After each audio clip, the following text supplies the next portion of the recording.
বিসমিল্লাহির রহমানির রহিম। গর্ভকালীন খাদ্য সরাসরি শিশুর মানসিক, শারীরিক এবং বিভিন্ন অঙ্গ প্রত্যঙ্গ গঠনের উপর সরাসরি প্রভাব ফেলে।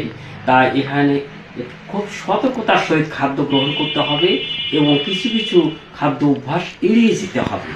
যেমন যে কাঁচা বা অর্ধসিদ্ধ মাছ, মাংস এবং ডিম, উহাতে সালমোনা বা লিস্টেরিয়া নামক ব্যাকটেরিয়া থাকে। উহা সরাসরি গর্ভবতীর শরীর থেকে শোষিত হয়ে শিশুর যে মস্তিষ্ক গঠনে বাধা সৃষ্টি করতে পারে এবং শিশু অকাল প্রসব হয়ে যেতে পারে এবং মৃত সন্তান প্রসব হয়ে যেতে পারে।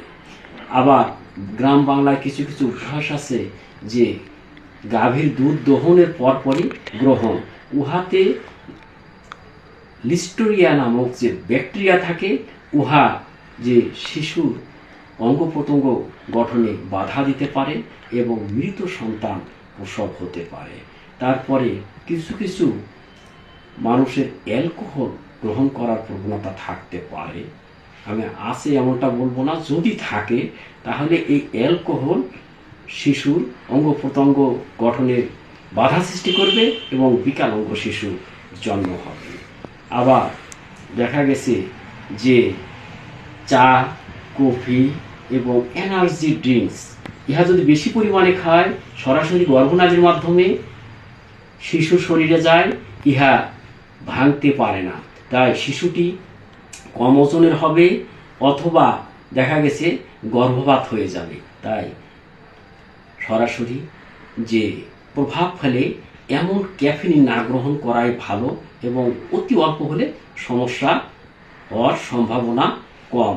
তারপরে আমি বলবো যে অতিরিক্ত ভিটামিন এ, বিশেষ করে ভিটামিন এ অত্যন্ত গর্ভের শিশুর জন্য যেমন দরকারি, কিন্তু অতিরিক্ত হলে আবার সমস্যা।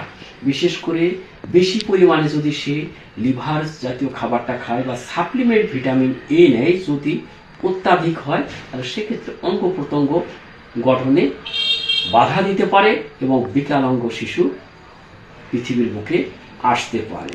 আবার অত্যন্ত কীটনাশক প্রয়োগ করা এবং উহার অপেক্ষাকাল যে না রাখা, অর্থাৎ কীটনাশক শাকসবজিতে স্প্রে করা হয়েছে, উহা যদি কোনোভাবে যে গর্ভবতী শরীরে আসে তাহলে সেক্ষেত্রে শিশু বিকলাঙ্গ হতে পারে অথবা মস্তিষ্ক গঠনের বাধাপ্রাপ্ত হতে পারে।